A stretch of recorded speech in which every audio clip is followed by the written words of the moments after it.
Hello and welcome to our DraftKings Masters preview special. It is Matt Brown, John Hasselbauer. Find him over on the Twitter machine at PGA Tout. Of course, the lines, of course, the greatest, I'm going to say it, John, the greatest preview written each and every week, found for free over at thelines.com. So head over there, take in John's words that he puts in for each and every golf tournament.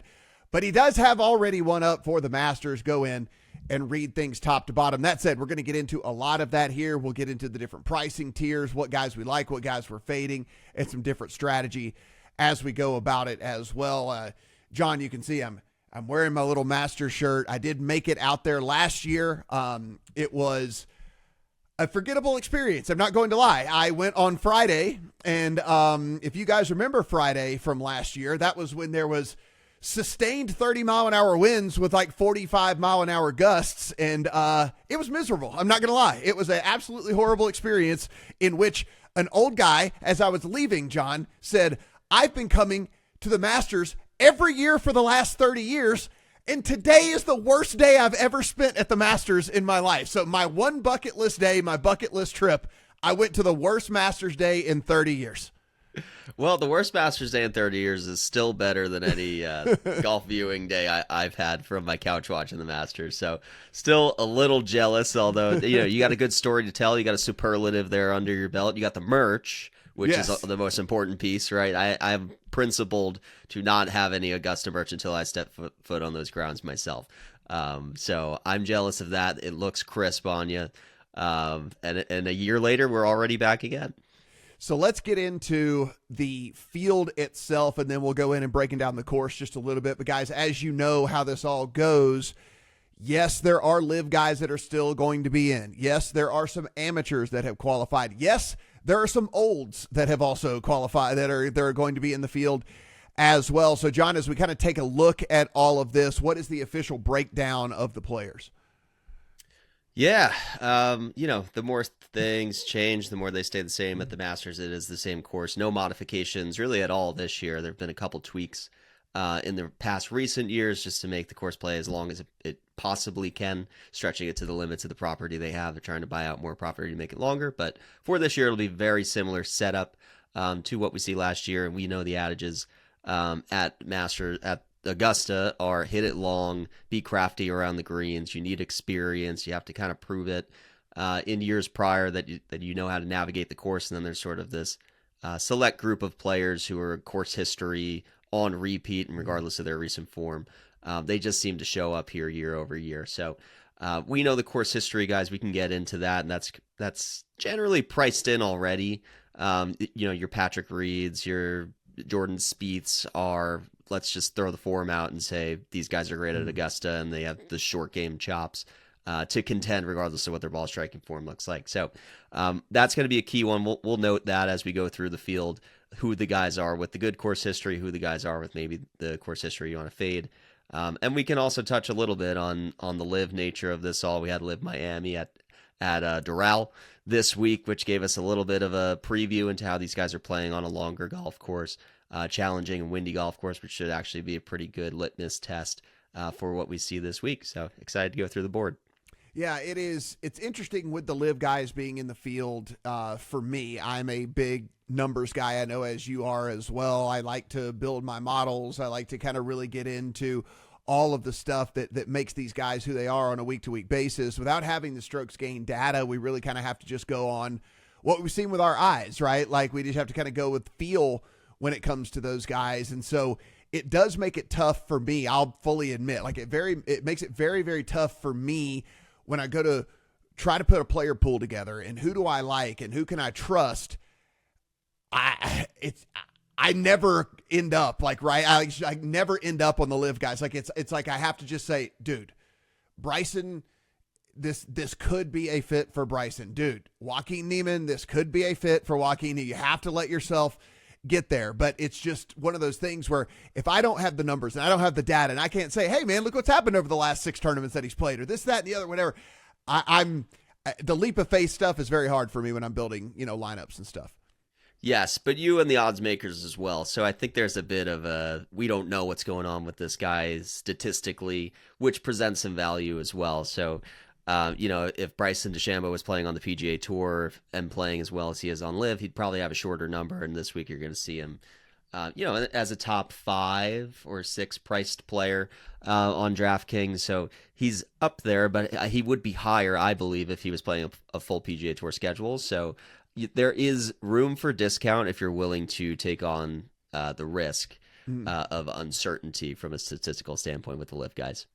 John, from a weather standpoint, doesn't look too bad. As of right now, again, we're recording this on Sunday evening, so obviously weather is weather and weather changes. But as we are looking at the forecast right now, doesn't look too bad. One of the things we do know, there was at least a little bit of damage to the course since last year whenever the hurricane came through, so there might be a few fewer trees. They might have had to rebuild. I think Rory came out and did say that he noticed some different areas that had to be rebuilt just a little bit from last year whenever he played a practice round over there. But by and large, we know what we're getting, right? It is a very difficult, tree-lined, long golf course that they are probably going to try to make the greens very, very fast this year. And so I expect, what do you guess here?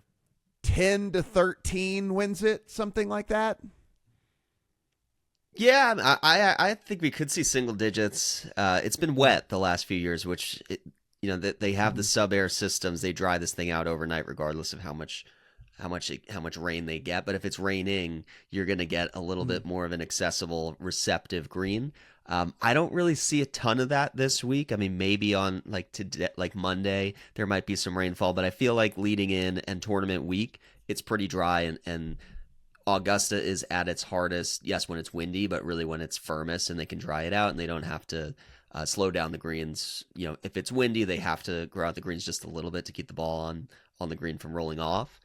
When it's less windy, it's super firm and fast. We haven't seen that baked out Augusta green in a while, so that's where you get your carnage. I'm going to say -9 is the mark this year. So let's get into a little bit of what we're looking for in a golfer this week. Guys, as you would imagine, if we're saying that the course is going to play super long, we can only assume that distance is going to be important. But John, as you kind of like power rank what you look for in a golfer this week, how would you kind of break it down? Yeah, there's I want to say there's 5 categories. I try to narrow it down. Driving distance, just be above average to the field in driving distance. It's not a course where you have to be in the top 10 and nobody else can contend. But if you're sacrificing distance to the field, you're at a disadvantage. With that proximity from 200 plus, those being able to flight a high apex, like highly lofted long iron approach, that was something that Rory McIlroy always taps into it and has success to the nth degree. Other than winning here, Ludwig Oberg is another player who you kind of expected him to play well here because he can sky his long irons. That's a skill set that not everybody has. Bryson, another one. So that's just an advantage you get when you can loft your longer irons and you can hit a highly lofted, 4-iron into these greens. That's important. Short game around the green, particularly on fast bent grass greens. A lot of tight runoffs here, a lot of chipping off of tight lies. That's not for everybody. That's important, and I think it's highly correlated when you look at the list of players like your Patrick Reeds, like your Jordan Spieths, like your Bubba Watsons. They're all players that just are super crafty around those firm and fast bent greens off tight lies, so that's something that you can run in a model. Course history, just in general, that's always a good barometer. If you're somebody with poor course history, odds aren't looking good for you. And then lastly, I like to look at just performance in the majors. I think that's a huge one, like majors over the last 5 years. That's huge for me because that gives you a 1-to-1 apples to apples for the PGA Tour guys and the Live guys. If you're just running a model and it's the last 36 rounds, you're going to lose that data from the Live guys. But if you're looking at performance in the majors over the last 5 years, that's a fair assessment of guys who play well in difficult conditions. Yeah, I obviously have emphasized distance. I actually put a little bit of just total driving, so I kind of like blended a little bit of the distance with the accuracy just to see more of a differentiator for me than anything else in the model. Also looking just at what guys are doing around the greens as well. If we expect them to kind of bake these greens out and make them just glass and lightning fast, then it's just going to be very, very hard to hold, even for the very best players in the world. And so I want to know the dudes that it's not going to cost them strokes, who can get up and down, who is not going to be losing strokes whenever that happens. And so I do like some of these dudes that are really good around the green. And I think at the end of the day, par 5 scoring might end up being the difference in this tournament, right, John? I mean, it's some of the hardest par 4s we're going to see. Very hard, couple of very hard par 3s. And so if you just play those to the rest of the field, right? I mean, you should play those at par, and if you can do your scoring on the par 5s, I mean, at the very least, you're going to be somewhere within striking distance come the weekend, and then you can try to maybe differentiate your game from there depending on how aggressive you want to be. But I think if you could just do your damage on the par 5s on Thursday and Friday, probably putting yourself in a decent position come the weekend. Yeah, that's a big one, definitely. And also par 4 scoring from over 450 yards. That's something that correlates well with the major performances, because the major venues tend to load up and push those par 4s to the outer limit. So when you play longer par 4s, to your point, par is a good score. It's going to not necessarily reward a great approach shot. You might hit a perfect shot that just skims off the green anyway, and you're going to have to scramble regardless. So scoring on those more difficult par 4s is important. And like you said, the only holes that have a scoring average at par or below are the 4 par 5s here. They've made efforts to kind of lengthen them as much as they can to make those even more difficult. But yes, your long iron, your par 5 scorers who separate themselves with their long irons, those all go hand in hand. And then finally for me, and I want to get your opinion on this too, is outside of like maybe 3 or 4 dudes that I will give an exception to, I kind of kept my stuff into fairly recent form. Like, I put the baseline of the model set to 32 rounds, which, guys, if they made the cut every single round, that'd be their last 8 tournaments. But then in the mixed condition part of it, I mean, I made some of the stuff I'm looking at last 24, even last 12, just to kind of see who maybe is coming in striping it a little bit better than some of these other guys. It's just, you know, it's a very hard, difficult course. And it's just outside of a handful of dudes, I don't know if you're, you know, let me use someone that's like, I feel bad because I've won a bunch of money betting Max Homa, like over, you know, the years, but like if you're playing as poorly as Max Homa is, like, I don't think you just find it at Augusta. You know what I'm saying? Like, so it's like I'm kind of looking for dudes that at least have it going somewhat here. I'm not really looking at the dudes that are struggling heading in here. Yes, that's easy to. You got to look for names to cross off the list here. There's not many. It's a limited field. It's the smallest field of the majors, right? You got about 95, I believe, this year, and 10 to 15 of those are senior past champions and amateurs, right? So it's a tight list. You got to keep crossing names off. You're not just going to suddenly find it here. I can't think of the last guy who won here that came out of nowhere, right? It's been probably a decade since like a Danny Willett or something came in and did that. And even then he had like an above average season leading in. So yeah, weirdly people forget that. Yeah, he was actually playing pretty well. Yeah, he's actually playing pretty well with all of that. And I think that's the other thing too, and we're going to focus more on the DFS side here in this one, but just to remember from a betting standpoint as well, guys, like, you know, your top 20 markets, your top 10 markets and stuff, like, it's not really a full field event. I mean, it's like you take the number, and as John just said, okay, you scratch off all the olds, you scratch off the amateurs by and large, you scratch off the amateurs, you start to scratch off these dudes that are playing really poorly, and you're going to end up finding yourself with a much, much smaller field than it even says on paper. And so, think about that as you're kind of building your betting card over on DraftKings as well. But John, as you built your model, and of course we'll tweak throughout the week and certain things, but as you kind of built your initial model, I know who's at the top of it. We all know who's at the top of all of our models whenever we build these things, but anything stand out to you outside of, you know, the Scotties and the Rorys and stuff?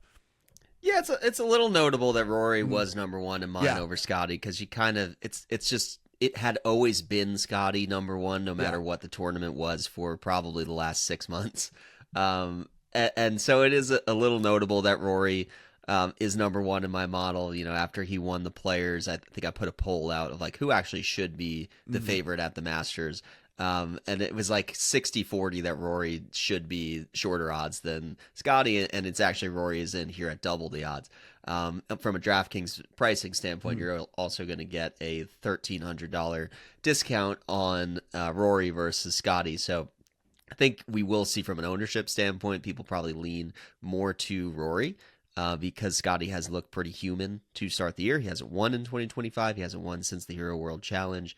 That's usually not an indictment on a world number one if he hasn't won, but he's top 10 everywhere like he keeps doing. But by Scotty Scheffler's standards, he is looking human. And by Rory McIlroy's standards, this is one of the best first 3 months of the year he's had leading into the Masters with 2 signature event wins. So the spotlight couldn't be brighter or more pointed or fixated on Rory McIlroy. We'll see how he handles that. His track record of handling that spotlight at the Masters is not good. So that will be an interesting one. Obviously, all of the storylines this week start with Rory McIlroy. But after him, the model is interesting. Like we were saying with the live guys, you're going to put a lot of recent form stuff in here. You're not always going to necessarily catch it. So John Rahm is a guy that I like a lot this week, but he's not necessarily going to pop in the model.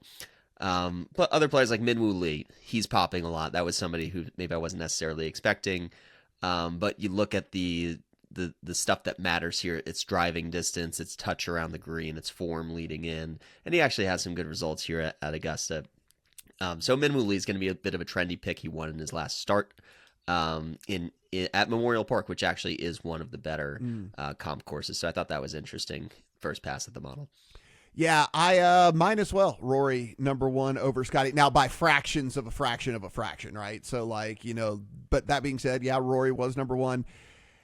Model really likes Justin Thomas. We'll have a discussion about him and what we think to do with him. Shane Lowry is popping really good. And from a DFS perspective, I do think that there are some people you could have in your player pool, and we'll discuss as to strategy wise where you want to go with all of that. But there are some dudes at a pretty decent price that are popping, at least in this first run of the model for me. You're like Daniel Berger, $7,100. Michael Kim is $6,700. Sepp Straka is $7,600. JJ Spawn is $6,800. These are all people that are finishing inside the top 20, at least at the initial pass of what I ran in all of this. And so we'll kind of see what we think and how to go about building lineups. But let's start at the very top here. And, you mentioned the $1,300 difference between Scotty Scheffler and Rory McIlroy. If you're firing one lineup, are you just bypassing both of these guys in general and praying that they don't have a good week and you're just trying to differentiate? Or if it's like, hey, you're only firing one lineup, you got to have at least one of them in there, or you're just going to put yourself so far behind the field. How would you approach it if you're kind of the 1, 2, 3 lineup type guy? Yeah, I think it's going to depend on the size of pool you're playing, maybe the stakes you're playing. If you're putting one lineup in a $20, 150 max, then I would say go as contrarian as humanly possible because the odds are not in your favor if you're not maxing out your lineups. If you're doing a single entry lineup, then you might want to go a little bit more contrarian there. And if you skip Scotty and Rory, who are not foregone conclusions that they're going to win, and if they don't win, then you can build an optimal lineup without them in it. If you skip them, then you have a lot more flexibility. You can load up on the second tier.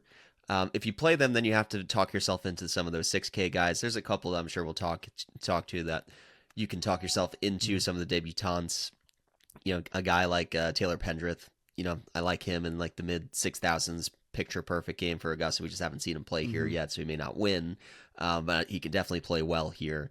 Steven Yeager's another one who has the chops to play well here, has played well in comp courses, maybe doesn't have a great Masters pedigree, but these are the decisions you have to get comfortable with. If you're going to play Scotty Rory, you're probably going to need to feel good about some of the 6K guys to balance your lineup. The battle for the jacket is heating up in Augusta, and there's no better place to sweat the action than DraftKings Daily Fantasy, the ultimate destination for fantasy golf fans. And for the year's first major, DraftKings is giving all customers a shot to play free for a $1 million top prize with your next $10 deposit on the DraftKings Daily Fantasy app. It's simple to play. Build your dream lineup for Augusta with golfers like Bryson DeChambeau, Rory McIlroy, and Scotty Scheffler today with DraftKings DFS while staying under the salary cap. Then sit back and watch as your players rack up points. Every birdie, every bogey, every clutch putt. Feel the intensity of every shot. Download the DraftKings Daily Fantasy app to play free for a shot at the $1 million top prize with just a $10 deposit. That's for all DraftKings customers. Just download the Daily Fantasy app for your free shot today. The crown is yours. Gambling problem? Call 1-800-GAMBLER. In New York, call 8778-HOPENY or text HOPENY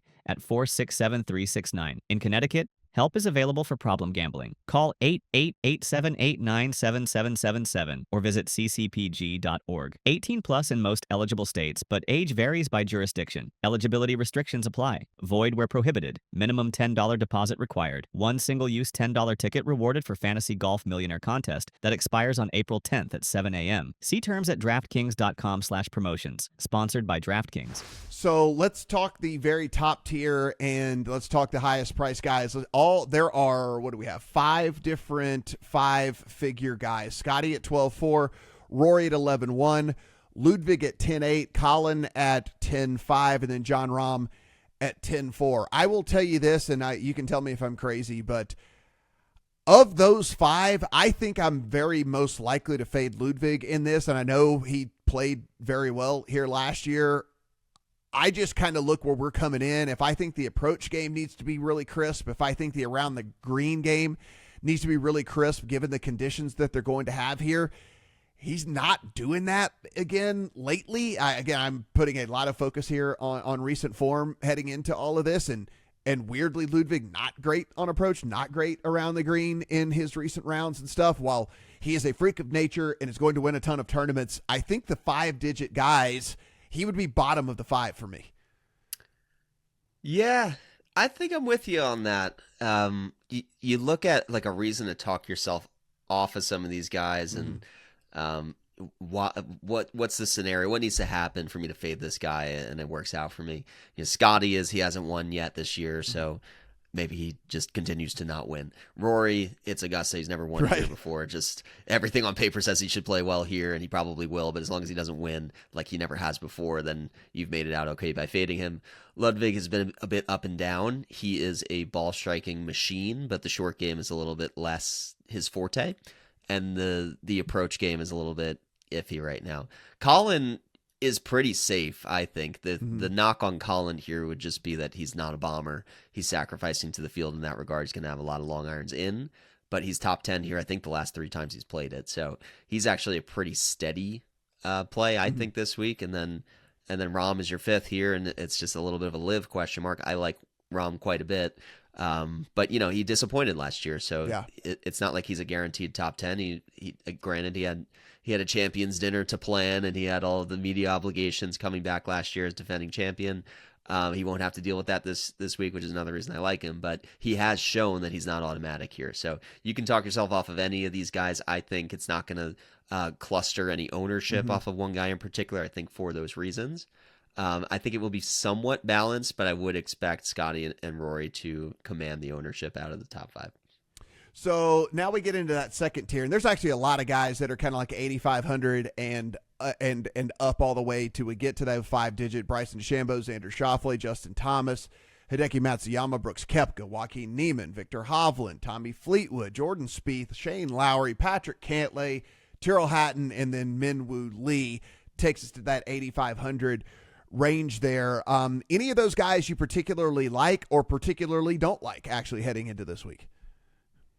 Yeah, I would say ownership wise, you're going to see Bryson. People just want to play Bryson. They haven't had a chance to play Bryson. He's fun to watch, fun to sweat, and he's starting. He's a baby face now. He went from being a heel to a baby face. People want to root for him. And he was so entertaining. God bless year. YouTube. He goes to YouTube. Everyone loves him. So yeah, it's great. Yeah, the brand is strong for Bryson DeChambeau. So I think he will command some ownership. I think Spieth always commands ownership, and he's buried down there at 9K, so I think people will go there. Justin Thomas, as you mentioned, makes a lot of sense here, though he is a bit volatile. Minwoo is probably going to pop in some models, and I like Cantlay at 8,700. I think that's a low. That's a short price. It's a good value. He's not somebody that the masses kind of click, especially in the majors. Yeah. So I'm probably circling around that. And then as far as guys I don't like, right next to each other, Niemann and Hovland. I think Hovland, I was on him at the Valspar, but it was really all with the putter. So I still have some concerns, and he would tell you he has some concerns with his ball striking too. I just don't see it this week. And Neiman, I wrote up in my article, he's 0 for 22 on finding a top 15 finish at in any major. So I know he's having the best live season for whatever that's worth. But he has to show it in a major for me to get on board at 9,300. What do we think about Tyrrell Hatton? Again, another guy that you kind of have to take the leap of faith because we don't have a ton of data as from the lives type of stuff. You can look at least his European Tour, DP World Tour stuff, in which he's had some pretty strong performances. If you look, and guys, if you go to any of the modeling sites, you look up the site, you look up kind of like the advanced statistics. There was a very large chunk of 2024 at the end and the beginning of 2025 where he was green across the board. For the places that we do at least get statistics for him. What do you think about him and his fit for this type of tournament? Yeah, I mean, he was a guy that I just auto-crossed off the list off course history at the Masters up until last year. Last year was his first top 10, and he was 0 for 7, 0 for 8 before that. So sometimes these guys, it takes a while to figure it out, and then they figure it out, and they're good. It remains to be seen if that was a flash in the pan performance, and he was playing so well leading into this last year. It seems like he's come down to earth a bit. I mean, again, take the live results with a grain of salt, but falling outside the top 20 in each of his last 3 starts is not very good.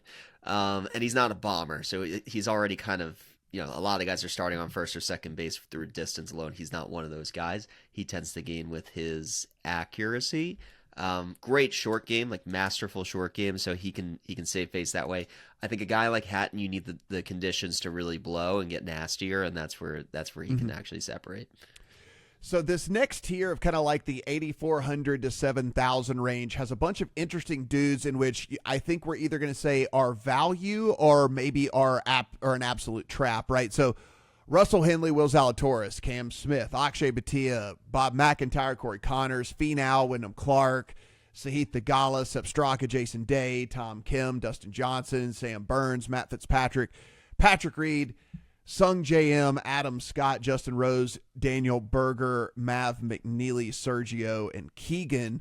So you get to some of these dudes, and I think you look again, I think Sepp Straka is going to be absurdly popular. He might actually be the highest owned person outside of Scotty and Rory this week because, 1, he's playing great. 2, he's going to model well across the board for a whole bunch of people. And 3, he is 7,600. So then you have to make that decision here, John. I think, 1, do you like him too as much as everybody else does? And then the other part of it is how much ownership is going to be too much ownership. Do you just try to lap the field? If you're a person that puts in 100 lineups, are you just going to put him in 80 or 90 of those? And so you're just going to be above the field, or are you going to try to be way, way below the field on Sepp Straka? But do you think it's crazy for me to say he might be the highest owned dude outside of kind of those top 2 guys? I see it. I think what could keep his ownership in check is just that he hasn't finished top 15 here before, and some people just blindly will cross a guy off the list for course history. I was going through the list in my preview, and there's actually not that many guys in this field who've never finished top 15, which is interesting. 'Cause I don't know. I just found that really interesting because there's a decent amount of guys here, and all of them just seem to luck their way into a top 15 one way or another, whether they have a hot putting performance or what have you. So I think that could keep some people off of it. But, there's also the Georgia narrative. So I know he's Austrian, but he's Austrian by way of Georgia. He's a Bulldog. So you've got sort of a home game here as well. He is due to play better here. I mean, from a betting perspective, I think he'll probably find his way on my card, so I don't have to worry about ownership. Yeah. In that regard, I think I saw some 80s, maybe even higher than that. So I like that.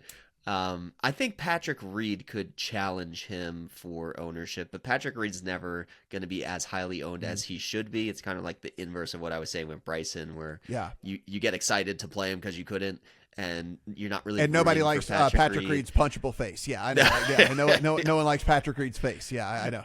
Yeah. I know where you're getting at. I'll say it. You don't have to. There. So he's a guy. He's like a evergreen top 20 Masters bet that's hit every year for the last 6 years. So I like it. Again, I'm talking about placement bets and markets because ownership is a bit early out to project right now. But I would say those guys make the most logical sense. I think you could probably talk yourself into Russell Henley being a highly owned player here just because the model is going to pop.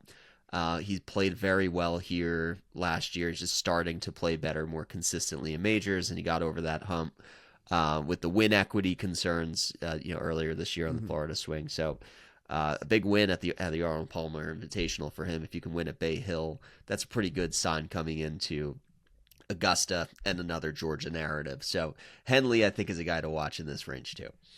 So in this range for me, there's a whole bunch of guys where it just screams like, get out of the way. And I wanted to see if there are anybody, if you think that I am a little bit too harsh on any of these dudes, but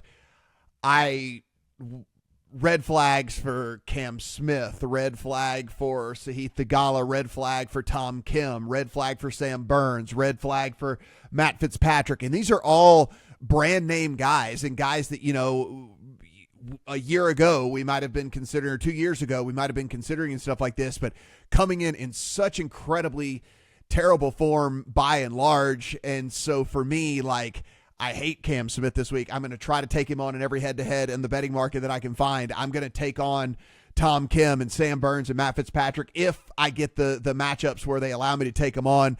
I know they're good golfers at heart and deep down. I know that the form is absolute trash right now, and so I'm looking to fade these dudes as hard as I can. Any of those guys I'm being too harsh on?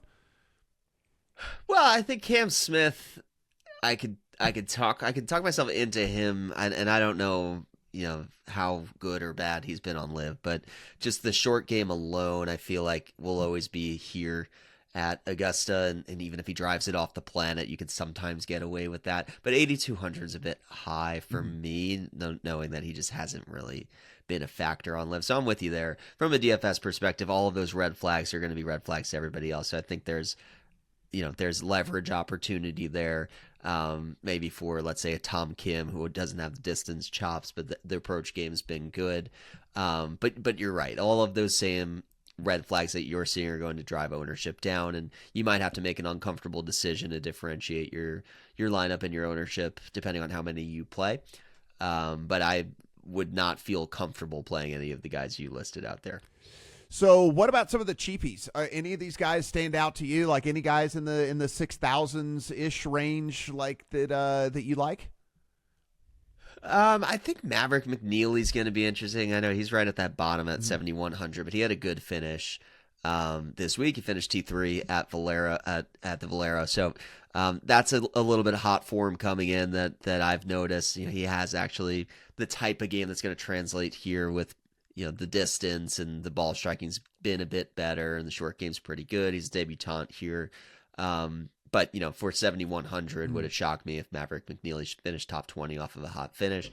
I don't think so. So I think he's going to be interesting. I'm curious to see what happens to the ownership there. Cameron Young is just, what can we say about Cameron Young? Just hope and pray. Just spray and pray that one. Throw him in some lineups so volatile that the guy just racks up top 3 finishes in majors like it's nobody's business, and then if he's playing the Valspar the next a tournament we think he should win, then he can't do anything. It's unbelievable.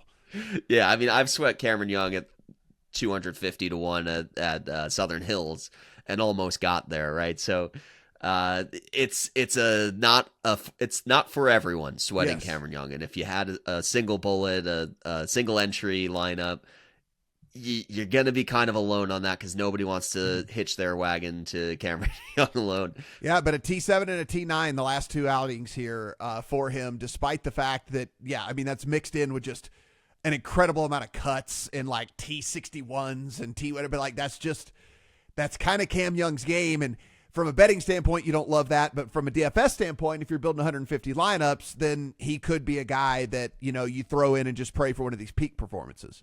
Exactly. I'd be very curious to see what those splits look. I think he might have the most severe splits of ownership in single entry versus ownership in multi-mass entry, because that upside's there, but the inverse of that is, scary. Yes, absolutely. That is the best way to put it. I'll tell you, let me throw 3 guys out at you here that my model loves. My model loves JJ Spawn. My model loves Michael Kim. And my model actually, I wouldn't say love, but I will say really likes Laurie Cantor. Those three, and they're, again, cheapy guys that you could kind of round out a lineup with. Yeah, Cantor, I believe, is the only player from the DP World Tour who qualified for this event, so he's got that going for him. He was a trendy play at the Players. He played okay there. It was Jaeger for me in this range that popped. Michael Kim is interesting. He really flashed for a few weeks earlier in the Florida swing where he looked like the best player on tour and then kind of came back to earth, but was the last man in. Was really like your Joe Lenardi on the bubble, last man in the field. He was 50th OWGR coming in, so I know he's excited to be here. Maybe gets a little extra motivation there, but there's a lot of recognizable names in the 6Ks, and like I said, I think it's Jaeger and Pendrith for me here, but you could talk yourself into a few of these guys for sure.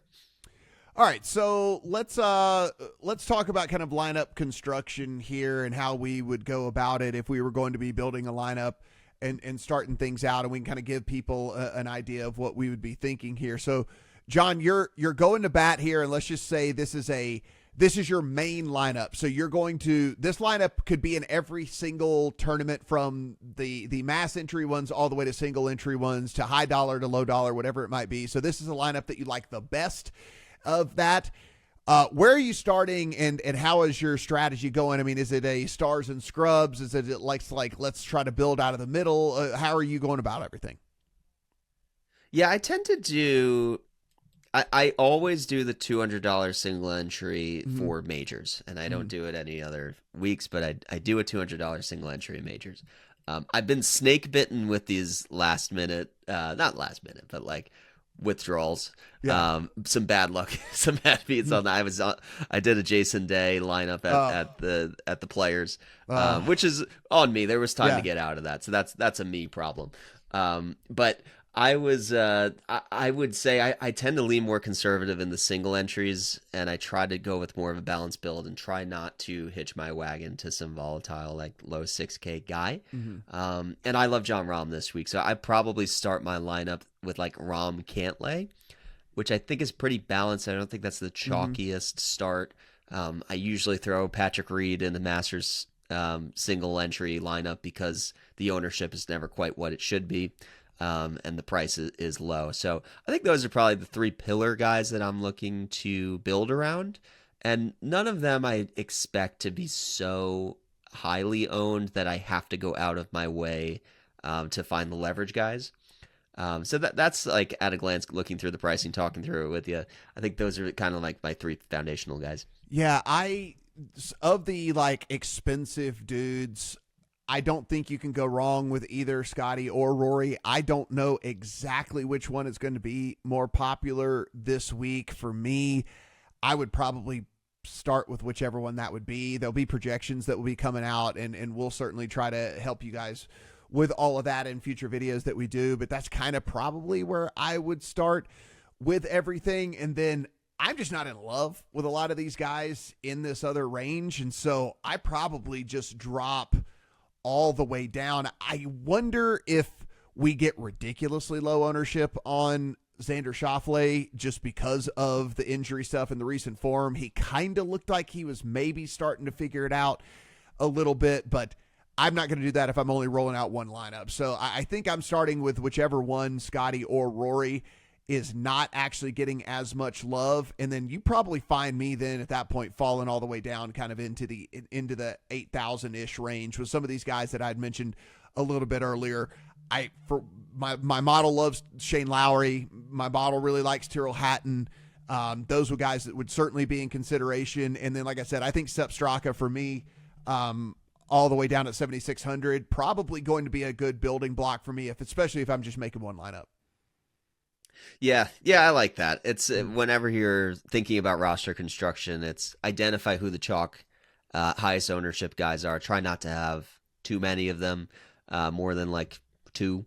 And if you do have multiple chalk guys, then you have to figure out who your differentiator is, where if you get the 5% owned guy, he's going to need to really finish top 5 for you if you go chalk at other parts of your lineup. The battle for the jacket is heating up in Augusta, and there's no better place to sweat the action than DraftKings Daily Fantasy, the ultimate destination for fantasy golf fans. And for the year's first major, DraftKings is giving all customers a shot to play free for a $1 million top prize with your next $10 deposit on the DraftKings Daily Fantasy app. It's simple to play. Build your dream lineup for Augusta with golfers like Bryson DeChambeau, Rory McIlroy, and Scotty Scheffler today with DraftKings DFS while staying under the salary cap. Then sit back and watch as your players rack up points. Every birdie, every bogey, every clutch putt. Feel the intensity of every shot. Download the DraftKings Daily Fantasy app to play free for a shot at the $1 million top prize with just a $10 deposit. That's for all DraftKings customers. Just download the Daily Fantasy app for your free shot today. The crown is yours. Gambling problem? Call 1-800-GAMBLER. In New York, call 8778-HOPENY or text HOPENY at 467-369. In Connecticut,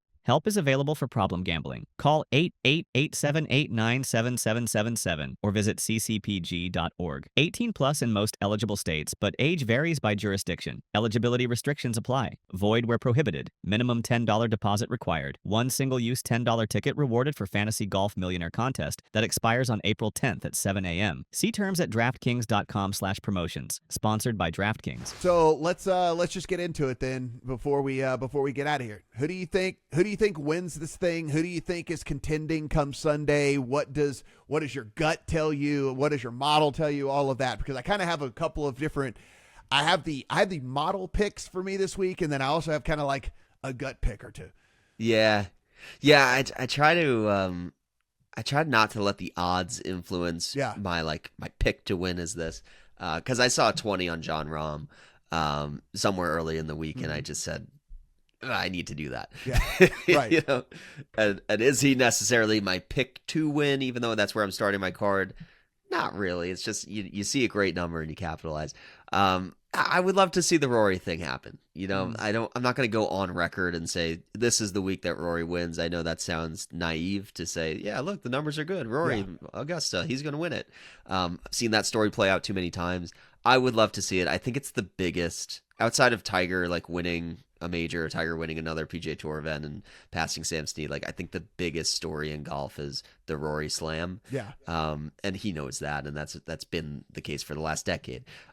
So that is palpable this year. It feels more attainable because Scotty Scheffler has looked a bit more human, and the guys chasing behind him are in a different tier. There's just question marks there. So. I'm glad you said that, because it's the same thing for me with Rory, where it seems like this year, if it's going to happen, right? It's like you're kind of getting Scotty. We're not saying Scotty's playing bad, but it's like you're not getting Scotty at the height of his powers.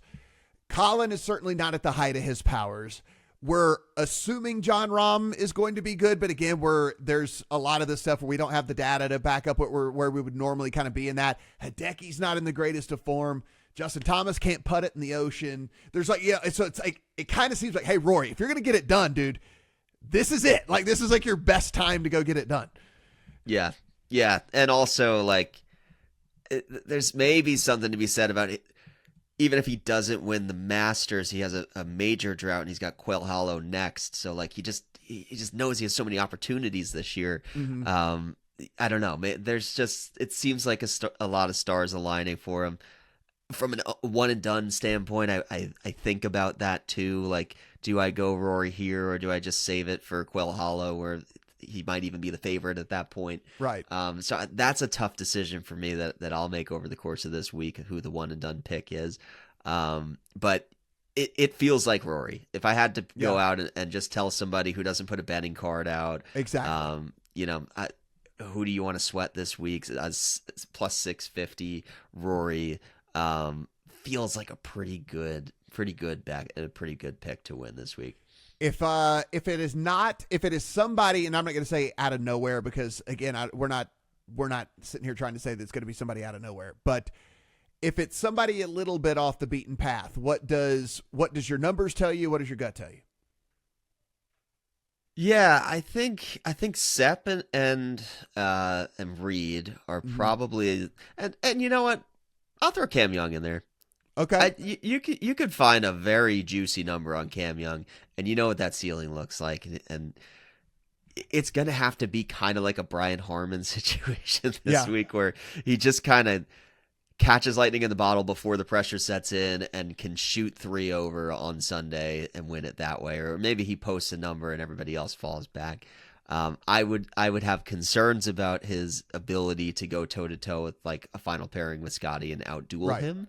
But there are paths for a guy, like if you want to find a big long shot and somebody with the highest upside of the value players this week. I do think that's Cam Young. Yeah, my model tells me it would be Shane Lowry. I think that the weather would need to kind of get maybe a little nasty for Shane Lowry, but my model says Shane Lowry. My gut, I can't get off this Sepp Straka thing, man. Like the way that he's playing right now, it kind of brings everything you're looking for to the table other than the massive driving distance, but he keeps it in the fairways, so he's not really playing from the rough score on the par fives, despite the fact that he's not the longest guy out there. It's just kind of hard if we're looking at recent form for me to nitpick anything with his game right now. And so I think like the model tells me Lowry, my gut kind of tells me Sepp Straka. Yeah. I mean, the approach play is so good with Sepp right now, and he's just a different player this year. I think every time he wins an event, he picks up more confidence. He's won this year. Somebody who just it's rare to see trajectory like this much later into his career. I think he's like 30, early 30s, and he's legit. I mean, I think he's firmly on the Ryder Cup team for Team Europe.